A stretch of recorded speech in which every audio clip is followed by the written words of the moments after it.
Meus irmãos, chegamos àquele momento tão precioso em que o Senhor fala aos nossos corações por intermédio da sua palavra. Abra a Escritura no Salmo de número 11. Nós continuaremos a nossa série, a série dos Salmos, tão agridoce que ela é. Salmos, dessa vez o número 11.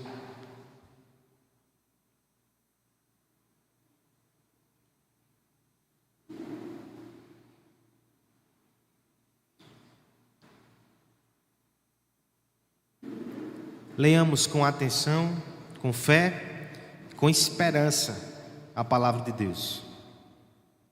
Diz assim: No Senhor me refugio. Como, pois, dizeis a minha alma, foge como pássaro para o teu monte? Porque eis aí os ímpios, armam o arco, dispõem a sua flecha na corda, para as ocultas contra os retos de coração. Ora, destruídos os fundamentos, que poderá fazer o justo? O Senhor está no seu santo templo. Nos céus tem o Senhor o seu trono. Os seus olhos estão atentos, as suas pálpebras sondam os filhos dos homens. O Senhor põe à prova ao justo e ao ímpio, mas ao que ama a violência, a sua alma o abomina. Fará chover sobre os perversos brasa de fogo e enxofre, e vento abrasador será a parte do seu cálice. Porque o Senhor é justo, e Ele ama a justiça. Os retos lhe contemplarão a face. Vamos orar pedindo para que Deus fale conosco essa noite, por graça, por misericórdia. Pai bendito, estamos diante da Tua palavra, Senhor. E como precisamos ouvir a Tua voz. Nós não somos daqueles que seguiam pela sua própria inteligência. Nós não confiamos na nossa experiência. Nós precisamos de Ti, Senhor. Fala conosco, não porque nós merecemos, mas porque Tu és gracioso, misericordioso e bom. Nos permite ouvir a Tua voz nessa noite, mesmo aqueles que estão em seus lares. Que a Tua voz seja ouvida pelo poder do Espírito, através da Tua palavra. No nome de Jesus. Amém. Como eu já antecipei, irmãos, nós temos diante de nós nessa noite uma daquelas perguntas que são bem desafiadoras. O que fazer quando não há nada a ser feito? Talvez pelo instinto de querer simplificar demais as coisas, sejamos tentados a dizer: nada, não temos nada a fazer. No entanto, não trata essa pergunta de forma tão leviana. Ela é séria. E se ela não bate na tua porta hoje, um dia ela já bateu, um dia ela baterá. Na prática, ela é a pergunta mais difícil. O que fazer quando não temos o que fazer? Porque na realidade, difícil não é fazer coisas difíceis. Difícil mesmo é no sentido de braços atados. É analisar a situação e chegar à triste conclusão que somos incapazes. E que nem nos esforçando ao máximo vamos conseguir mudar a circunstância que nos aflige. Difícil não é ter que mudar hábitos, reavaliar posturas, reconhecer erros. Difícil é ver o cônjuge partindo e não tem mais o que fazer. Difícil não é ter que trocar uma dieta alimentar, passar por um tratamento doloroso e angustiante para enfrentar uma doença. Difícil é receber a notícia de que o estágio é terminal, que é uma questão de tempo. Às vezes, difícil não é termos que enfrentar uma doença, é estar do lado de fora, sem poder fazer nada. Os pais que se angustiam vendo o filho doente, e eles se acostumaram a resolver tudo na vida daquela criança que amam, mas naquele momento eles não podem fazer nada. Talvez o parente, talvez o amigo, que diante da doença, especialmente se for essa doença específica que nos afasta das pessoas, não tem o que fazer diante do sofrimento de quem tanto ama. E quando não temos o que fazer, o que é que a gente faz? O salmista ele faz exatamente essa pergunta aqui no Salmo 11, verso 3. Em outras palavras, mas é o que Davi está se perguntando aqui. Ora, destruídos os fundamentos, o que poderá fazer o justo? Estamos aqui diante de uma nova canção que exprime antigas lutas. Nós temos acompanhado o salmista aqui há várias semanas, os confrontos que ele enfrenta, os confrontos da fé, batalhas que travam não só no exterior, mas também no seu coração. E a cada momento, a cada nova poesia santa, a gente vai vendo nuances. Nesse momento, destaque desse texto é exatamente esse sentimento de incapacidade, de impotência, esse flerte com o desespero. O que fazer quando nada pode ser feito?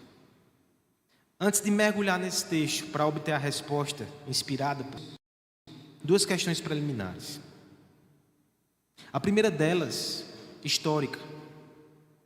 Apesar do texto não dar informações tão precisas acerca de que situação era essa, grande parte dos intérpretes entendem que aqui Davi estava na iminência de entrar em conflito com Saul pela primeira vez.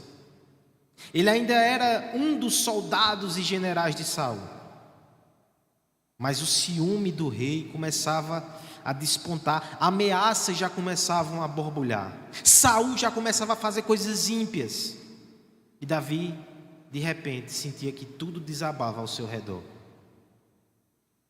Talvez seja o contexto. Seja como for, o que nos interessa é que na editoração ele foi colocado exatamente aqui, para que fosse comunicado ao nosso coração, que quando a luta se estende, nós temos aqui já 11 salmos, nós também chegamos em indagações parecidas. Senhor, não tenho mais o que fazer, o que farei agora? A segunda consideração é uma consideração literária. Apesar do tom pesaroso e da pergunta inquietante, nós estamos aqui diante de um salmo de confiança. A tônica do salmo, mesmo permeado por angústias, é que o salmista confia em Deus. E ele crê que mesmo que ele não possa fazer nada, Deus pode. E veja, na verdade, ele tem sim algumas coisas para fazer. Você também tem. Veremos isso nesse texto nessa noite. Quando parecer que não tem mais nada para fazer, tem 3 coisas que nós devemos fazer. A primeira delas, verso 1 e 2, nós devemos resistir ao desespero. Versos 3 e 4, nós devemos enxergar com os olhos da fé. E por fim, dos versos 5 até o verso 7, quando não tivermos o que fazer, nós devemos fazer aquilo que é reto diante de Deus. Resistir ao desespero, enxergar com os olhos da fé e fazer aquilo que é reto. É isso que devemos fazer. Versos 1 e 2, vamos então começar a observar essas verdades com mais calma nesse texto tão precioso. Vamos ler esse texto, peço ao irmão Tiago que me ajude. No Senhor me refugio. Como dizeis, pois, a minha alma, foge como pássaro para o teu monte. Porque eis aí os ímpios, armam o arco, dispõem a sua flecha na corda, para as ocultas dispararem contra os retos de coração. Nós começamos aqui falando sobre algo que não devemos fazer. Porque tão importante quanto fazer é saber também o que não deve ser feito. Quantas vezes a gente não piora algumas situações que a gente nem sabia que podia piorar, porque agimos com a cegueira do desespero, arrastados pela ansiedade. Só pioramos a situação. Por isso, a primeira coisa que acontece aqui nesse salmo é uma luta que é travada no coração do salmista para que ele não ceda ao convite do desespero. Veja que o salmista já começa com uma declaração de confiança. Essa é até uma das razões que a gente classifica o salmo assim: no Senhor me refugio. Antes de qualquer coisa, Davi já coloca essa posição diante de nós. Talvez como um aviso que ele vai mergulhar em águas profundas. Então saiba que ele tem essa máscara de oxigênio. Mas no texto aqui, a conotação ela é um pouco mais forte. Nós temos um confronto de ideias, nós temos um diálogo beligerante. Davi está falando isso para alguém, um interlocutor oculto e não definido no texto. Por isso que ele afirma de pronto: no Senhor me refugio. Aí veja a sequência: como, pois, dizeis a minha alma? Alguém está dando informação, alguém está colocando uma sentença que vai de encontro a essa confiança de Davi. Intencionalmente ou não, nós vamos discutir isso daqui a pouco. Mas há aqui um enunciado que pode abalar as estruturas dessa fé e dessa confiança do salmista. E veja, ele vai descrever para nós aqui. Olha o que era dito a ele: foge como pássaro para o teu monte. Diante daquele cenário que se avizinhava, diante da possibilidade eminente, provavelmente, de Davi enfrentar um rei. Davi, você é como um pássaro indefeso. Olha o verso 2: os ímpios estão com o arco armado, eles estão à escura, eles vão vir contra você. A sua única opção, Davi, é fugir para o monte. Tem uma pergunta que precisa ser feita a esse texto: por que Davi se ofendeu tanto com essa sugestão? Nós conhecemos Davi, ele fugiu outras vezes, ele fugiu de Absalão. O Salmo 3 fala sobre isso. Por que nesse contexto ele reagiu? Por que nesse contexto ele entendeu que proceder dessa forma era não confiar no Senhor? Se de fato a leitura de muitos comentaristas está certa, veja o contexto aqui. Acusações eram lançadas sobre ele, a animosidade com o rei Saul crescia. Se ele foge, seria uma espécie de confissão que de fato ele era mal intencionado. Davi não podia fazer isso. Mas o que me chama a atenção aqui, irmãos, é porque ele repele isso com tanta força, como se ele não aceitasse o veredito. Porque o veredito aqui é desesperador. Veja só, não é um homem contra o outro homem, não é sequer um homem contra o rei poderoso, é um pássaro pequeno e frágil, contra inimigos cruéis que têm um arco na mão. Veja como é desenhada essa situação. Detalhe interessante, irmãos, o texto vai dizer: os ímpios estão com o arco contra os retos de coração. As pessoas que deram esse conselho a Davi, elas entendiam que Davi era reto de coração, possivelmente eram aliados, eram amigos, eram conselheiros. Mas talvez até para fazer com que Davi corresse e fosse embora, eles usam aqui hipérboles. Que Davi entende que, na verdade, naquele momento, era o próprio inimigo que falava pela boca de pessoas amadas. Porque se ele entende que ele está nessa situação, ele leria aquilo com olhos de desespero. E fugir nesse momento era abandonar o que Deus tinha para ele, era desistir. Esse é o ponto. Davi diz: eu não posso fazer isso, eu não preciso correr para o monte, porque o Senhor é o monte onde eu me refugio. Eu não vou. Perceba, irmãos, que muitas vezes até amigos podem ser usados para trazer a palavra de desespero. Isso é forte, né? Mas há um relato ainda muito mais forte do que esse na Escritura.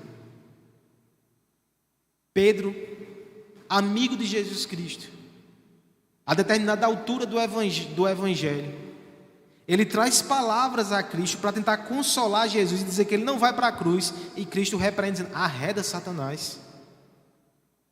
Porque entendia que aquelas palavras foram potencializadas para o inimigo, para o afastar do caminho de Deus, para abandonar a proposta de Deus, para se entregar ao desespero. Nós não podemos fazer isso, irmãos. Mesmo que a situação ao nosso redor ela seja apavorante, a de Davi era. O cristão pode até se sentir acuado, amedrontado, desanimado. Mas o que nós não podemos permitir é que o desespero ele se aloje no nosso coração. Ele nos puxe para baixo. Ele nos leve para longe daquilo que Deus quer para nós. Quando estivermos acuados, cercados e amedrontados, lembremos no Salmo 121. Olhemos para o alto. É de lá que vem o nosso socorro. Nós não podemos nos entregar ao desespero e à insensatez. Um dos exemplos mais fortes sobre pessoas que se entregam ao desespero e cometem insensatez é um exemplo que vem da literatura. Mesmo que você não tenha lido, certamente você conhece essa história. É uma das histórias mais conhecidas. Um romance proibido, Romeu e Julieta, de William Shakespeare. No final daquela trama, um plano é elaborado para que aquele casal termine junto. Julieta, para fugir de um casamento, ela bebe um veneno. Só que esse veneno não a mata, mas a deixa sem sinais vitais. O plano elaborado com o Frei Francisco ali é que ela finge-se de morta para toda a família. Um pouco macabro, ela vai chegar a ser enterrada, mas depois Romeu, o seu amado, vai tirá-la dali. Eles vão fugir juntos. Acontece que a comunicação desse plano, que estava numa carta, ela não chega nas mãos de Romeu. Tudo que ele sabe é que a sua amada está morta, que não há mais o que fazer. Então ele chega até o lugar em que ela está enterrada. E o autor vai falar exatamente sobre o desespero do coração dele. E quando ele olha ao redor e não vê o que fazer, aquele jovem acaba tirando a sua vida. Ele não conhecia o autor daquela trama. Ele não conhecia o plano e a reviravolta que estava guardado para ele. Por isso ele se entregou ao desespero. Você conhece o autor da sua história? Você sabia que ele é cheio de reviravoltas? Você sabia que na história que ele está escrevendo para a sua vida, a morte, ela não tem a palavra final, e que o amor prevalece, mesmo diante do luto? Se você conhece o autor da sua história, confie nele, resista ao desespero. O rei Davi fez isso. O nosso rei Jesus Cristo fez isso. Seja pela boca de amigos, seja pela boca de rivais. Quantos terrores não foram depositados sobre os seus ombros, mas ele foi até o fim. Ele foi até a cruz, ele enfrentou a morte, e na sua ressurreição, ele dá um incentivo e um ânimo para todos aqueles que creem no Deus que escreve histórias lindas e com reviravolta surpreendente. Não se entregue ao desespero. Eu sei que você tem sido tentado a isso. Todos têm sido tentados a isso nos dias que vivemos. É luto atrás de luto. É luta atrás de luta. Eu não quero passar aqui a ideia de super-herói que você vai simplesmente ser imune e blindado a tudo isso. O desespero pode nos tocar. Mas quando ele chegar, que você faça como o salmista. Lá no Salmo 31 ele fala sobre isso. No verso 9 ele diz: misericórdia, Senhor, estou em desespero, a tristeza me consome a vista, o vigor e o apetite. Você se sente assim? Se você chegar nesse estado, encurralado, amedrontado, desanimado,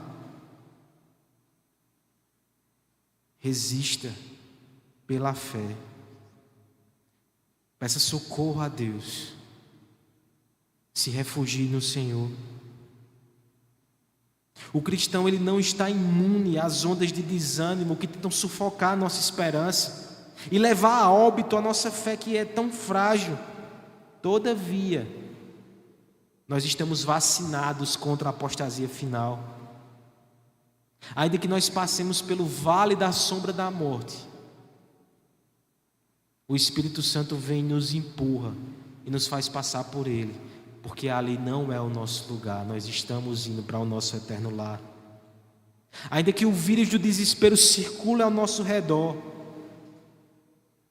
trazendo pavor, caos e tristeza nesse mundo caído, e ainda que muitas vezes eu e você sintamos os golpes dele na nossa alma, nós temos o antídoto. O Evangelho de Cristo é o antídoto que o Pai nos deu. Lembre, o autor da sua história tem reviravoltas.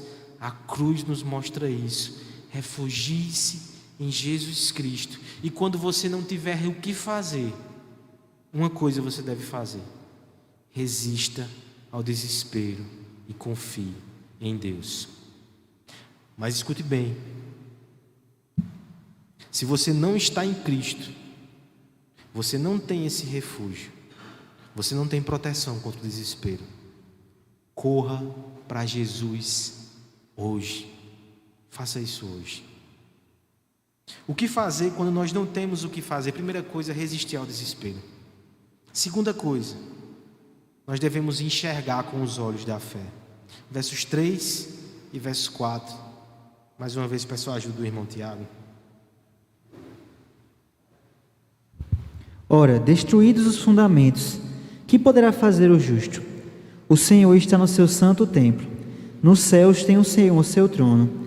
Os seus olhos estão atentos, as suas pálpebras sondam os filhos dos homens. Agora nós passamos à parte mais positiva. Algo deve ser feito aqui, mas não externamente ainda. Temos aqui algo discreto, algo interior, mas muito significativo.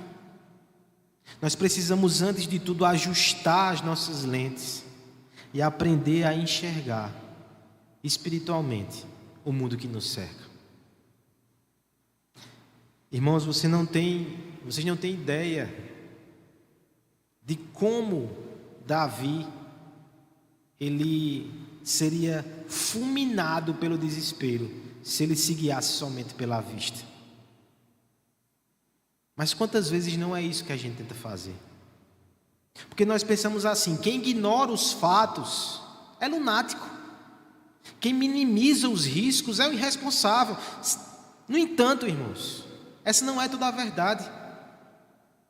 Nós não devemos ser céticos ou materialistas. Nós não devemos ignorar o mundo visível, de forma nenhuma. Isso é irresponsabilidade, sim. Mas a gente não pode também ignorar o mundo invisível, que é visto pelos olhos da fé e que é tão real quanto. Olha o mundo visível aqui de Davi, como era desafiador. Ora, destruídos os fundamentos, o que poderá fazer o justo? O diagnóstico de Davi aqui é dificílimo, porque nas palavras dele é um cenário desolador. Toda a sua segurança evaporou. Ele não pode fazer nada. Triste homem que só enxerga o caos, porque eu sei que o caos existe. Eu não poderia dizer que não existe. Você tem visto. Mas Davi vê outra coisa também, e é isso que o Espírito Santo nos desafia a ver hoje. Olha o verso 4. Uma visão que contraria, que desafia aquilo que os olhos veem. O Senhor está no seu santo templo. Primeira coisa, tem algo que não saiu do lugar. Ainda que pareça que saiu tudo do lugar ao redor dele e ao seu redor, nada está como antes. Há algo que jamais será mudado. Deus continua no trono. E tem algo interessante aqui, irmãos. Veja que ele fala: o Senhor está no seu santo templo. No Senhor nos céus tem o Senhor o seu trono. Ele repete Senhor e Yahvé 2 vezes. Não só isso. Ao longo do texto, você pode conferir depois, está no verso 1, está no verso 7, está espalhado aqui mais 3 vezes. São 5 vezes que Davi repete Yahvé. Isso não é comum. Nos outros salmos não tinham essa intensidade. Lembra? Esse é um texto de confiança. Quanto mais a gente enche o nosso coração com a visão a respeito de quem Deus é, e reafirmamos isso, mas nós conseguimos afastar o desespero com os olhos da fé. O Senhor está no trono. O trono do Senhor é no céu. Mais um destaque aqui: no céu, onde não pode ser removido, não pode ser abalado. Sabe o que Davi está dizendo? Nem todos os fundamentos foram derrubados, o Senhor continua no trono. Quando parecer que todos os fundamentos da sua vida foram derrubados, jamais será. Deus continua no trono. Ele continua ativamente. A parte B do verso 4 vai dizer: Ele está sondando tudo o que acontece. Com as suas pálpebras Ele vê os filhos dos homens. Aqui é a segurança e a confiança de Davi que provoca até uma inversão. Agora ele olha para os homens e diz: homens, vocês que atentem para os seus caminhos, porque Deus está vendo. Ele muda o enfoque. Não é mais ele que tem que temer, são os inimigos que tem que temer. A gente tem percebido isso. Davi, quando muda de postura, é porque a graça de Deus está agindo no seu coração. Nós precisamos aprender, irmãos, a olhar o mundo ao nosso redor com esses olhos. Porque se nós nos guiarmos somente por vistas, iremos perder de vista o que Deus está fazendo no mundo. Quem se guia só por vista, não crê na transformação das pessoas pelo Evangelho. Quem se guia só por vistas, não crê que Deus pode mudar a situação da sua família. Quem se guia só por vistas, deixa de perceber a presença de Deus, mesmo nas noites mais escuras. Quem se guia só por vistas, se fosse transplantado para o primeiro século, talvez visse um homem megalomaníaco falando discursos de grandeza, mas que no fim é julgado pelo império, mas não perceberia aquilo que só os olhos da fé podem perceber, que aquele judeu, ele era o rei, dando a sua vida por seus súditos, abalando as estruturas e os fundamentos, para refazer tudo, segundo os valores do seu reino. A fé, ela consegue ver o reino de Deus, mesmo no caos. Nós precisamos aprender a enxergar assim. Essa semana eu estive com alguém enlutado, fui consolar. E no meio das conversas, também foi edificado. Porque essa pessoa trouxe um exemplo que fala exatamente sobre isso. Nós lembramos nessa conversa sobre aquela situação em que Eliseu está cercado por um exército. E o seu servo começa a temer. E Eliseu está tranquilo. E Eliseu faz uma oração: Senhor, descortina os olhos do meu servo, do meu aprendiz, para que ele veja o mundo espiritual, para que ele veja aquilo que é invisível, mas é extremamente real. Há um exército de anjos, de modo que eles são maioria, sim. Essa verdade, ela se aplica a todos nós, irmãos. Mas eu sei que com os olhos marejados é mais difícil ver. Mas olha o que Deus está dizendo para você nessa noite. Quando a visão ficar embaçada por causa das lágrimas, desiste do olho carnal, o feche se for necessário, enxerga com os olhos da fé o que Deus está fazendo. Se for difícil para você, irmão, olhar para o amanhã e projetar o livramento, faça primeiro o movimento contrário. Quantas vezes na sua vida você já não ficou encurralado? Talvez há alguns anos você se sentiu exatamente desse jeito, não tem o que fazer, e olha onde você está hoje. Olha o que Deus fez, olha para onde Ele te trouxe, olha as portas que você nem sonhava que Ele abriu. Ele continua no trono, Ele continua no templo, Ele pode fazer de novo. Confie nele, enxergue com os olhos da fé. Eu sei que nós precisamos também dos olhos carnais, porque nós somos fracos, e Deus é condescendente conosco. Ele espalha para nós colunas de calmaria para a gente se apegar, só que nenhuma delas é o nosso refúgio final. E às vezes Ele permite que essas colunas sejam derrubadas, para que você perceba quem te sustenta de verdade e qual é o fundamento verdadeiro. No meio dessa correnteza que é a vida debaixo do sol, a gente procura ilhotas de segurança para se segurar, e nós encontramos, pela graça de Deus, famílias, relacionamentos, empregos, projetos, igreja. Nós nos seguramos nessas ilhotas de segurança que Deus proporciona. Mas nunca esqueça, nenhuma delas foram feitas para ser o depósito final da nossa esperança. E sim, elas são sinais visíveis para o fundamento invisível, para o fundamento inabalável, que é o próprio Deus. Se Ele permitiu que alguma dessas caísse, Ele o fez para que você aprenda a enxergar pela fé que Ele continua no trono e que é nele que você deve se apoiar e se ancorar. Mais uma vez eu preciso avisar com urgência: se você não se ancora em Deus e se ancora em qualquer outra coisa nesse mundo, todas elas podem ruir e você vai ficar só e perdido. Que Deus seja o seu refúgio.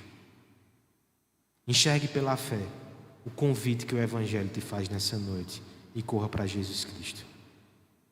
Quando não souber o que fazer, nós devemos resistir ao desespero e nós devemos enxergar com os olhos da fé. Mas por fim, nós ainda devemos fazer uma última coisa, ou últimas coisas. Nós devemos fazer o que é reto diante de Deus. Versos 5 a 7, Tiago, por favor. O Senhor põe à prova ao justo e ao ímpio, mas ao que ama a violência, a sua alma o abomina. Fará chover sobre os perversos brasas de fogo e enxofre, e vento abrasador será a parte do seu cálice. Porque o Senhor é justo, Ele ama a justiça, os retos lhe contemplarão a face. Afastar da armadilha do desespero, ajustar dos óculos da fé. Chega então o momento de fazermos coisas surpreendentes, reações inesperadas, planos mirabolantes. Nem sempre. Muitas vezes o que Deus tem para nós são coisas pequenas, talvez insignificantes, mas é porque o protagonista da história não sou eu, não é você, é Cristo. A gente tem que aprender o nosso lugar. E aprender que às vezes o que Ele demanda são coisas simples, mas nós devemos fazer. Há um quadro que está sendo pintado aqui a partir do verso 4. Deus no templo, no trono, com as pálpebras cerradas. A parte final do verso 4 fala isso, olhando os homens. A ideia é, Deus não está inerte. No meio da confusão, Ele está julgando os homens. É o que diz o verso 5. O quadro continua a ser pintado. O Senhor põe à prova o justo e ao ímpio. Veja que inversão. Na aflição, os homens são tentados a julgar a Deus. O texto nos lembra, não é Deus que está em julgamento, somos nós. Ele está provando, mas ao mesmo tempo Ele já deixa claro os critérios. Aquele que ama a violência, sua alma o abomina. Ou seja, no meio dessa confusão toda, os homens que se aproveitam do caos para fazer maldade, prestarão contas a Deus. Não tenha dúvida. Eu sei que muita injustiça está acontecendo nesse ano ou nesses anos de pandemia. Os homens vão prestar contas a Deus. Ele odeia quem segue o caminho da violência. Olha o verso 6 como vai descrever aqui em termos muito fortes. Primeiro, uma referência a Gomorra, Sodoma e Gomorra. Fará chover sobre os perversos brasa de fogo e enxofre. Essa é a condenação, é a destruição. E depois uma outra alusão, não menos assombrosa, que é o cálice que os homens beberão. Aqui é mais um dos textos do Antigo Testamento que fala sobre um cálice da ira que está reservada aos filhos da desobediência. Davi começa então dando um aviso para os incrédulos. Vocês que estão destruindo os fundamentos, ou vocês que estão se aproveitando do caos, não façam isso. Deus está vendo. O recado fica dado mais uma última vez. No meio de toda essa tragédia, não ceda à impiedade. E se você não está em Jesus Cristo, saiba que a figura é essa mesmo. O cálice da ira está sendo reservado para você no fim da sua vida. Mas só que aqueles que confiam em Jesus Cristo como seu refúgio, esse cálice é passado para a mão do Filho de Deus. E Ele verteu até a última gota na cruz do Calvário. Não seja um inimigo de Deus. Seja um filho, um arrependido, um salvo em Jesus Cristo. Mas agora volta os olhos para a parte final do texto, que é como se Davi falasse agora para os justos, para a igreja, para você que já está em Cristo. Porque o Senhor é justo, Ele ama a justiça. Os retos lhe contemplarão a face. No meio do sofrimento, às vezes parece que não vale a pena fazer a coisa certa. Asaf falou isso conosco semana passada aqui. Talvez você sinta isso quando você vê pessoas tão próximas sendo alcançadas pela doença, pela morte, pela crise, qualquer outra enfermidade, por qualquer outra situação dolorosa. Talvez seja você e você pensa, de que valeu fazer a coisa certa? Olha, no texto já tem um incentivo aqui. Deus odeia o mal, então não faça o mal não, é o incentivo do juízo. Mas eu penso que Davi termina com o melhor incentivo, o incentivo do amor. Deus ama a coisa certa. Deus ama a justiça. E aqueles que seguem esse caminho, eles contemplarão a face de Deus. O texto nos convida a seguir pelo caminho da justiça, a fazer o que deve ser feito, a cumprir os nossos deveres. Mesmo chorando, nós podemos arrancar sorrisos do céu. O que é que você tem que fazer? Qual é a próxima coisa a ser feita? Qual a próxima coisa a ser feita? Essa frase, ela é muito forte, porque ela foi colocada na boca de uma serva de Deus que nos deu um testemunho maravilhoso sobre alguém que permaneceu firme mesmo quando seus fundamentos foram abalados. Eu já citei essa irmã aqui outra vez, Elizabeth Elliot. O seu marido, Jim Elliot, foi morto por canibais. Eles estavam no Equador, numa missão. O seu marido foi morto junto com um colega e ela ficou com uma criança de 10 meses ali naquela tribo. No meio do desespero, o Senhor a fez lembrar dessa frase. Qual é a próxima coisa a ser feita?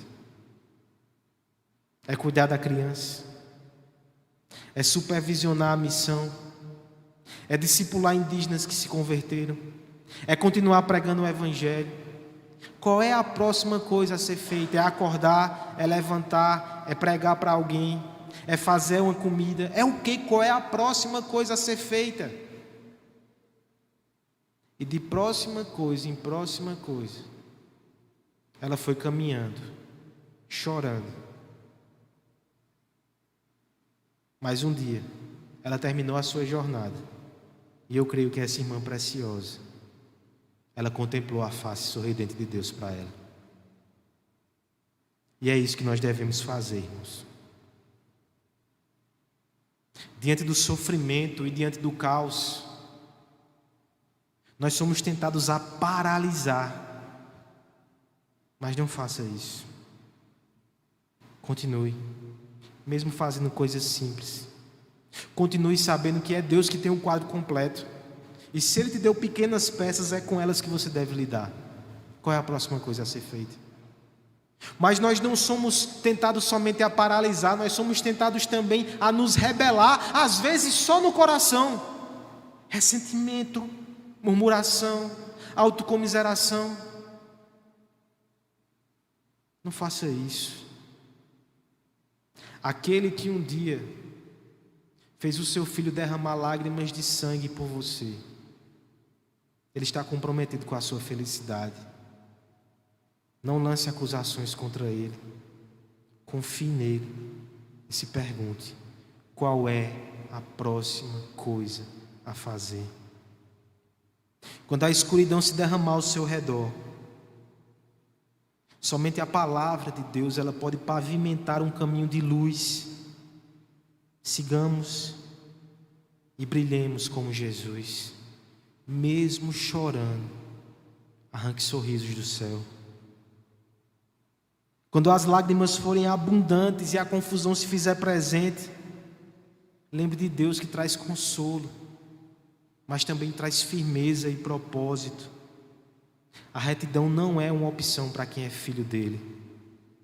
Mesmo chorando, arranque lágrimas do céu, sorrisos do céu. Quando o pecado te parecer atrativo, quando a rebelião for convidativa, quando o seu sofrimento justificar os deslizes, olhe para a cruz. Diante do sofrimento de Cristo, se rebelar é injustificável. Mire-se naquele que não cedeu, mas foi até o fim. E a nossa vida pertence a Ele agora. Mesmo chorando, arranque sorrisos do céu. E eu sei que isso não vai ser fácil. É o confronto da fé. Mas deixa eu terminar esse sermão compartilhando com vocês a luta que eu travei essa semana. É um momento de confissão. Se a sua fé está fundamentada no pastor inabalável, a sua fé é frágil. Só há um pastor que é inabalável, que é Jesus Cristo. Essa semana, o presbítero Guilherme falou comigo de meio-dia quase, na sexta, para que acertássemos ali os detalhes finais das músicas de hoje, a música de resposta do Salmo 11. E eu disse: segura um pouco. Nem sabia que João estava compondo uma canção. Segura um pouco, porque eu não sei se eu consigo pregar o Salmo 11. Deixa eu voltar para a igreja de tarde, que eu vou tentar de novo. Naquele dia, mais uma vez, logo cedo, nós fomos golpeados com notícias de morte. Assim que eu peguei o celular, a primeira coisa, a notícia do falecimento da irmã Elane da Igreja Batista. Logo depois, uma notícia que me abalou muito. na morte de Aline, 22 anos. Eu cheguei aqui na igreja com aquele coração pesado e triste. E no meu coração ensaiava até uma murmuração contra Deus, dizendo: eu não aguento mais terminar sermão de luto, Senhor.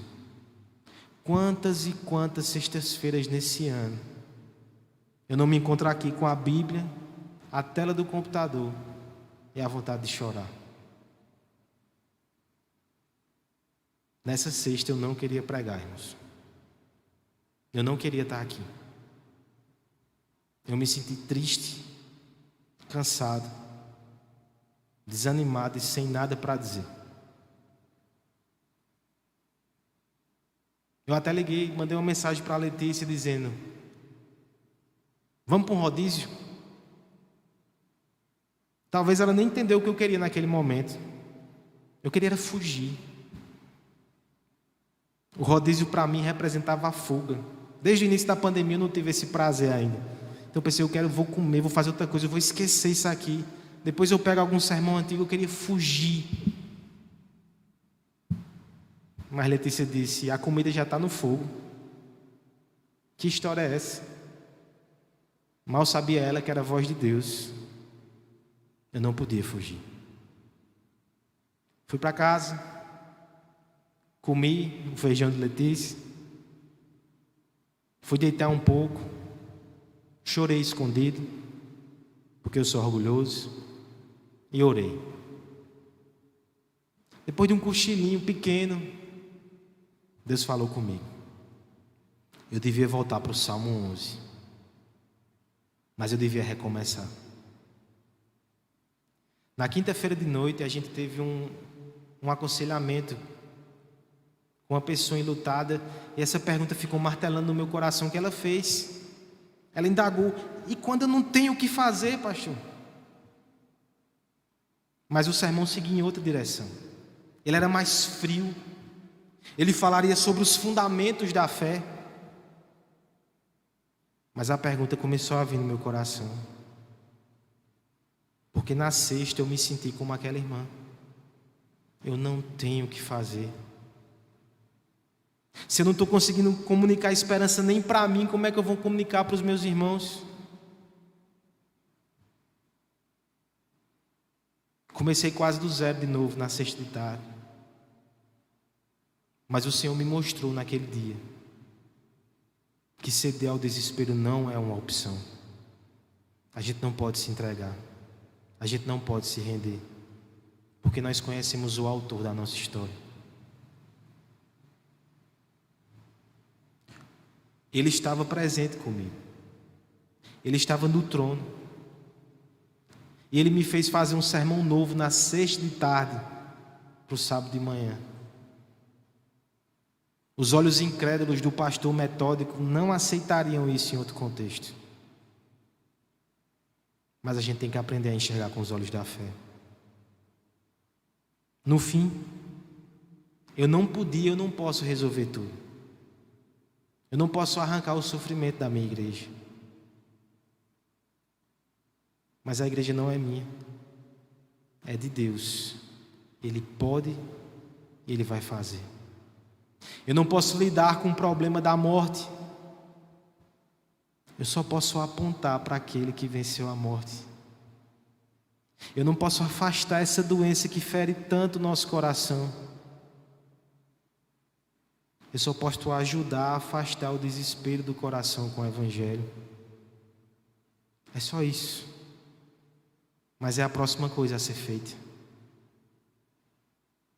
Se nós cremos que Ele está no controle e que Ele é um autor genial e mais surpreendente que qualquer Shakespeare, afaste o desespero, aprenda a enxergar pela fé e se pergunte qual é a próxima coisa a fazer. No dia mau, confie naquele que é experiente e que derruba fundamentos para construir um reino novo e uma igreja nova. É isso que Ele está fazendo. Junte-se a Ele.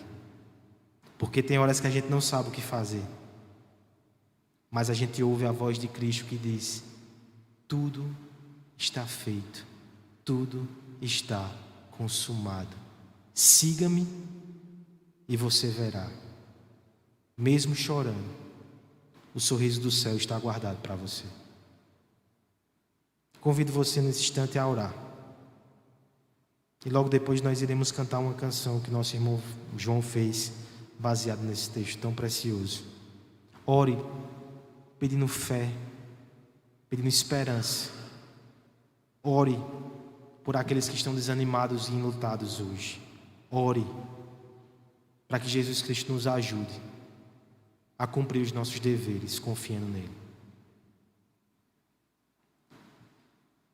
Pai amado, Pai bendito, nós te exaltamos, Senhor. Como é bom ouvir a tua voz, Deus. Nós precisamos tanto de ti, Senhor. Sem ti, nos sentimos sozinhos e perdidos. Nós não conseguimos enfrentar a morte. O dia mau parece que vai nos derrotar, Senhor. Mas basta ouvir a tua voz